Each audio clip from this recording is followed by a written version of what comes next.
What if lifting yourself up could be effortless? Now, these last 2 days, I've been diving deep into non-personal awareness with a group of amazing and intrepid individuals who are taking the journey of NPA Mastery. I was viscerally reminded of the power of the non-personal, agenda-free energy and how when you let yourself bathe in it, life and whatever you're looking to achieve becomes effortless.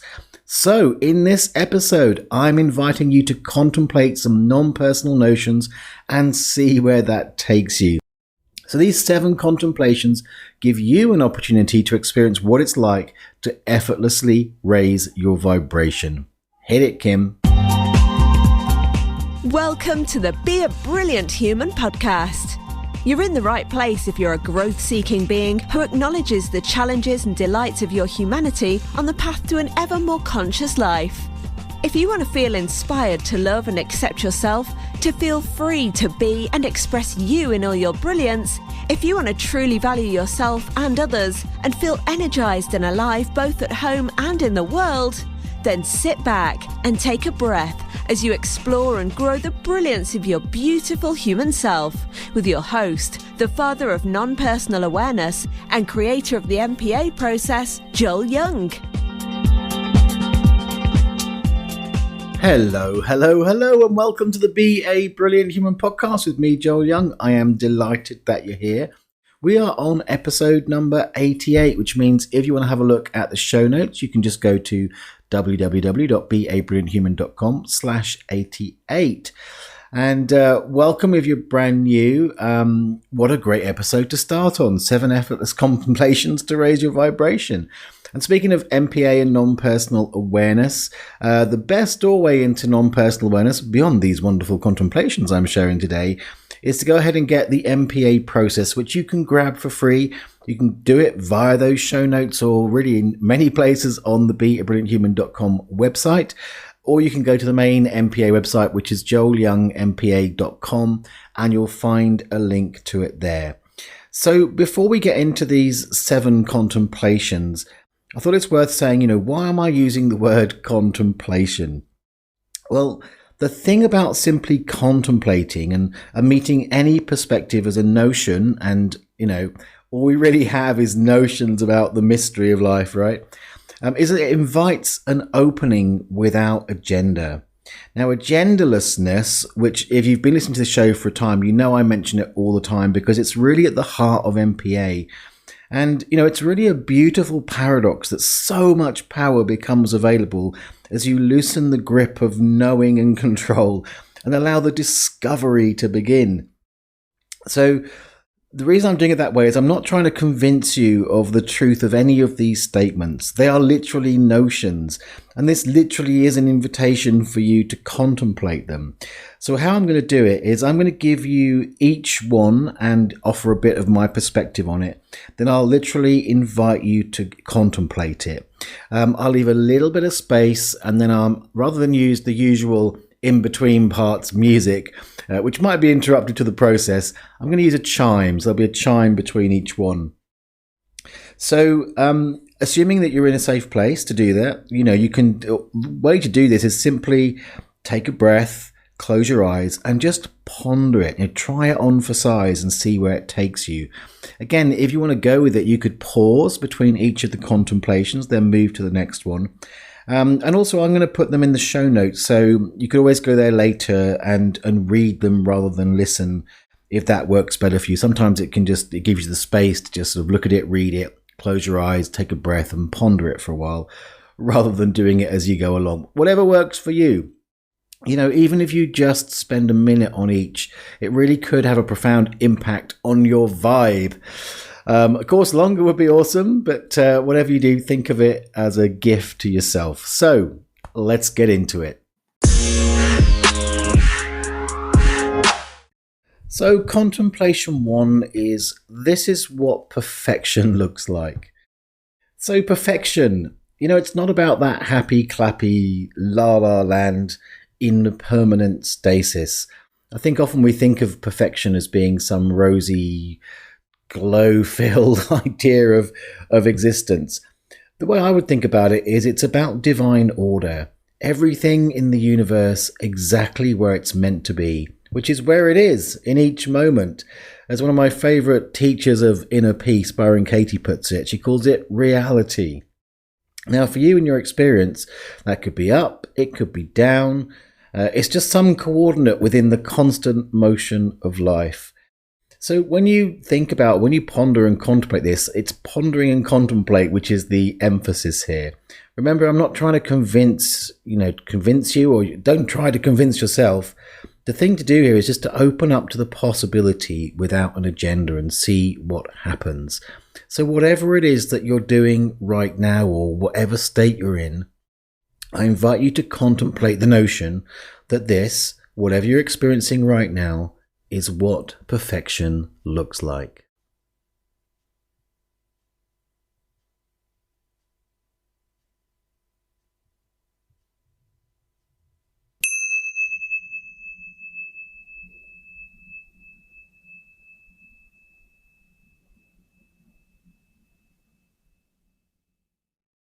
So contemplation 2 is stuckness is impossible.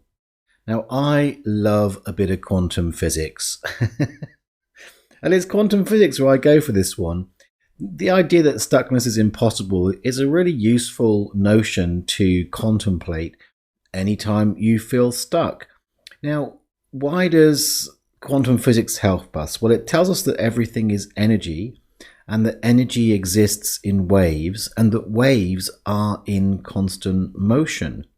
So constant motion, it's not stuckness, even though it can appear to be so, because the nature of how we perceive reality is that certain states of energy are perceived by us to be solid, but on a quantum level, they really are in constant motion. There's like little vortices are whirring around.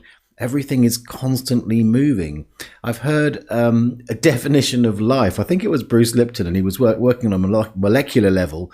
But the definition of life is that basically that it's wiggling, it's moving.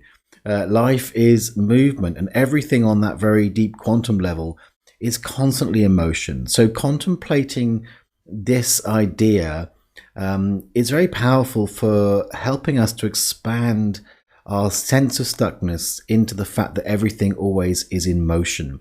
In fact, one of the ways it's been described of why things can seem solid, even though unmoving, even though they are actually moving, not stuck at all, is something that's in a holding pattern. So if you imagine, and this again is to credit Bruce Lipton with this analogy, but I love it.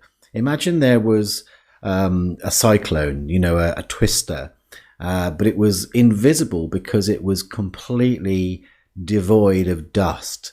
So you couldn't see it, but the wind was itself whirling around, and it was sat on a road. Now, if you were driving along in a car, you couldn't see it.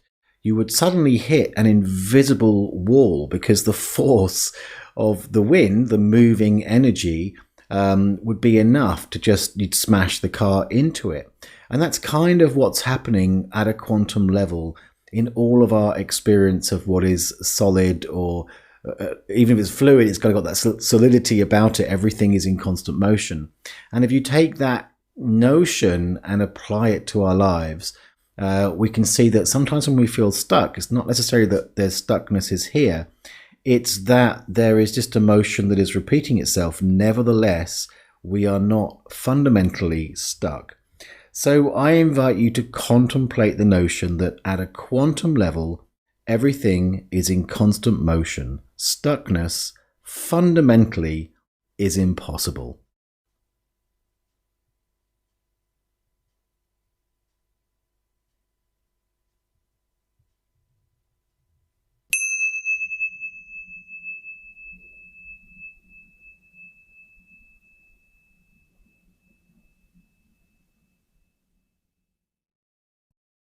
So contemplation 3 comes under the title that you are not the active force. This one could blow your mind a bit. Brace yourself. So if you follow any thought, any impulse, or any inspiration back to its source, you're going to very quickly get beyond the self. In fact, I like to say that Delamitri got it right when they sang that song, Always the Last to Know, because it speaks actually a profound truth of our personal experience. We like to think that we're in charge or in control, we're the decider, but there are actually stupendous, enormous, beyond comprehension, out of this world, crazy big creative forces at work. And, the possibility matrix accounts for the sum of the totality of experience across the multiverses. And at the bottom line, the sum of all that is in each moment, get my words out, it kind of gets expressed through you via thought, impulse, and inspiration, or even decision. So it's as if everything that we experience is kind of after. The last to know. There's so many things that have gone in prior in the chain of causality, if you like. One of my fave enlightened masters, Ramesh S. Balsekar, he says it's always a happening, never a doer, a very non-personal perspective. Now, at first, this notion can seem kind of disempowering, and it's even devastating to our inner control freak if we have one. But this very non-personal perspective, when you contemplate it, at least my experience has been that it's actually a liberation. So I invite you to contemplate the notion that you are being moved, being breathed, being done. You are not the active force, rather the receiver and expression of it.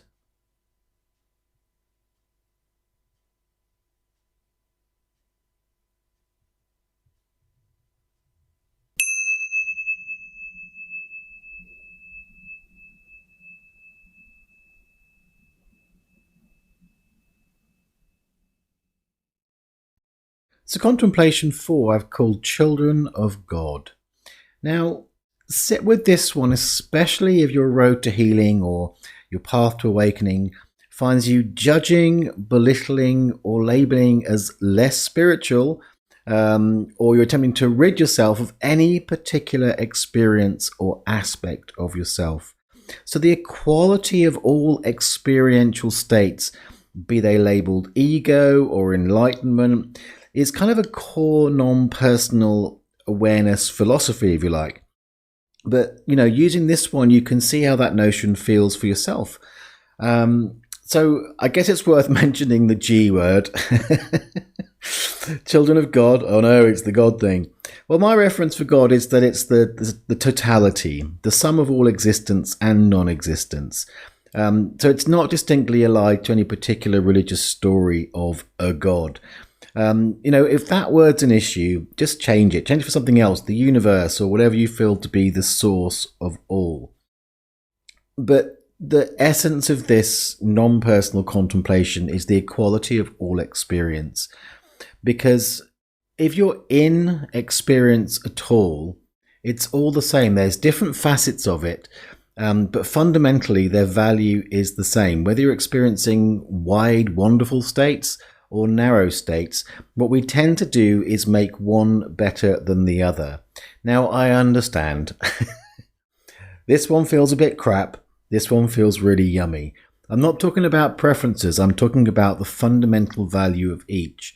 Because in a lot of my experience of the spiritual doctrines, if you like, we can be given the impression that somehow we are less than if we have experiences that are in what a word I rarely use, ego. I tend to prefer personality, versus those in enlightened state, which sets up this kind of spiritual Olympics stuff where you start second guessing yourself or making yourself less worthy if you're not some freaking enlightened master. Now, most of us, this is a brilliant human show after all.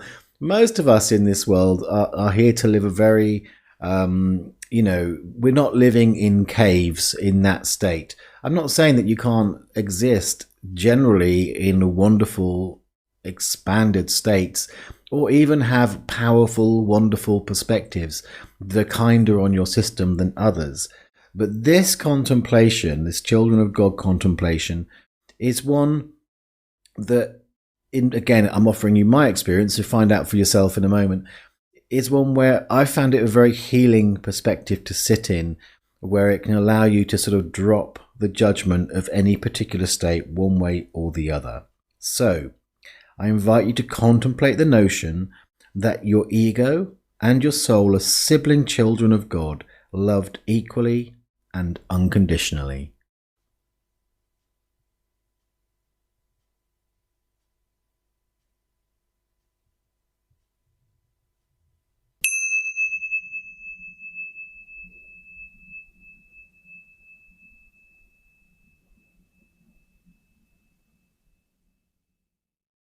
So contemplation 5, if you parent yourself.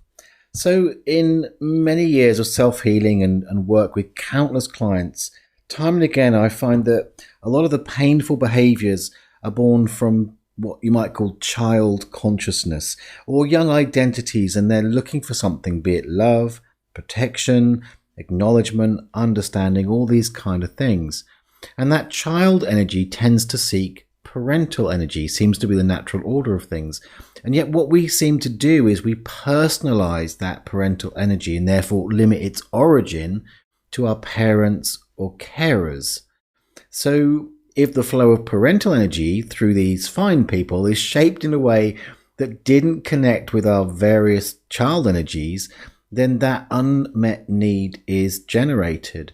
And then out of that comes all of those survival strategies and seemingly stuck behaviors that hap along. So we think, well, it's only when my parents do ABC, then all the yummy stuff will happen and my needs will be met. Well, the good news is that parental energy is non-personal and it can joyfully flow through you to your child energies in exquisitely precise ways. Now, this is probably something I could do an entire episode on different ways that you can parent yourself. In fact, if that's something that you're interested in, let me know. Hit me up on the social media. Usually it's at Joel Young NPA on the various places. If you're watching this on YouTube, stick it in a comment. If you'd like me to do that, you can go to the beabrillianthuman.com website, leave me a message there. Or if you're on Facebook, have a look for NPA Rocks. And again, just send me a message or comment on one of the posts and let me know that you'd like me to go deeper into this topic of parenting yourself. But for now, I'm just going to invite you to contemplate this notion. So contemplate this. If you parent yourself in all the ways you wish you had been parented, then love will run amok in your heart where need once did.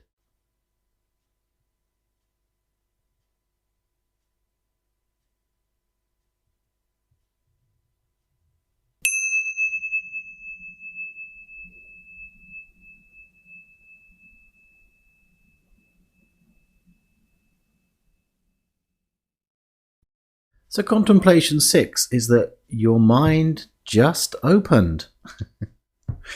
So aligning with the forceless force that animates all experience is only a contemplation away. So the forceless force is that which is expanding the entire universe.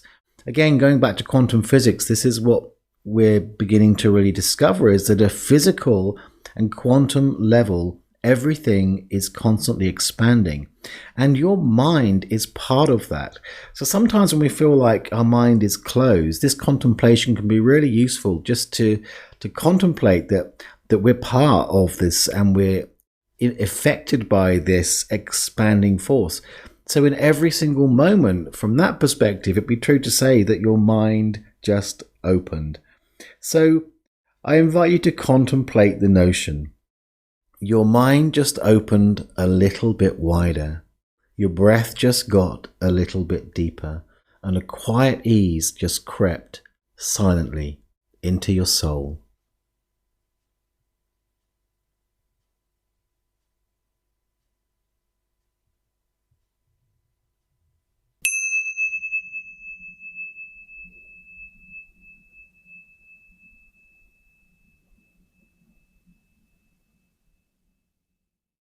So as we come to the end of this series of contemplations, we come into contemplation 7, which is being you is the gift.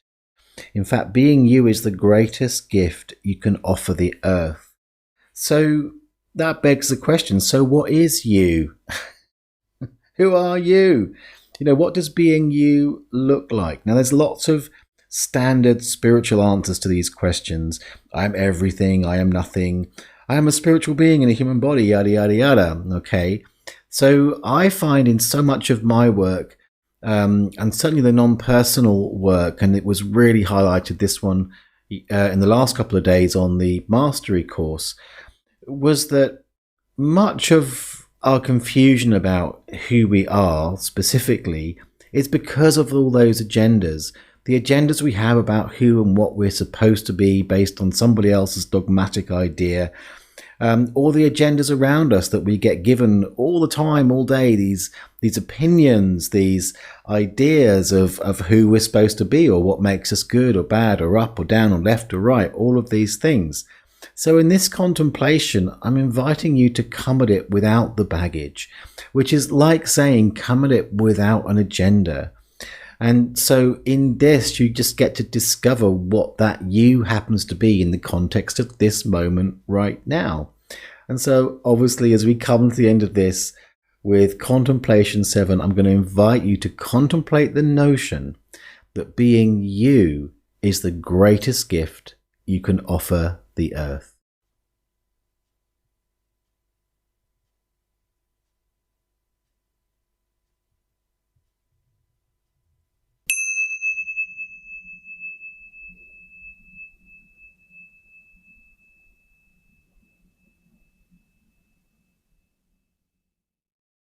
So simply contemplate, ponder, wonder, and then just enjoy the presence of discovery. I hope that these notions have stirred you, moved you, maybe touched you or awakened something in you, or even if it's just a confirmation of your own perspective. Either way, I mean, this has been a bit of a different episode for me. Let me know. Do you enjoy this episode? A little bit shorter, I think, than normally. But I think it's one that I would invite you to come back to, or to make sure you do the thing where you pause and really take time to do the contemplations, because you can listen to me pontificate. I didn't say that. I didn't want to say too much about each one and put too much in your mind about it. But just the gift of this episode really is your decision to take the time to contemplate them. And of course, you can go to the show notes at www.babrillianthhuman.com/88, and you'll find them written out. In fact, I'll have some graphics up there for each one, which you can just take in and then spend some time contemplating. And if you like this episode or find it valuable, please pay it forward. Share it with someone. Best way with a podcast I've found is just to tell people about it. Go and say to them, yes, you can take the link and you can put it on social media. I would love you for that too. And if you're around somewhere on social media and want to leave me a comment about it, I'd love to have that as well. And if the whole non-personal idea intrigues you, remember you can go, and the best start point for that is, or the best doorway really into the non-personal energy is with the NPA process, which you can get at joelyoungmpa.com or via the beabrillianthuman.com website. You can just download that for free, start playing with it.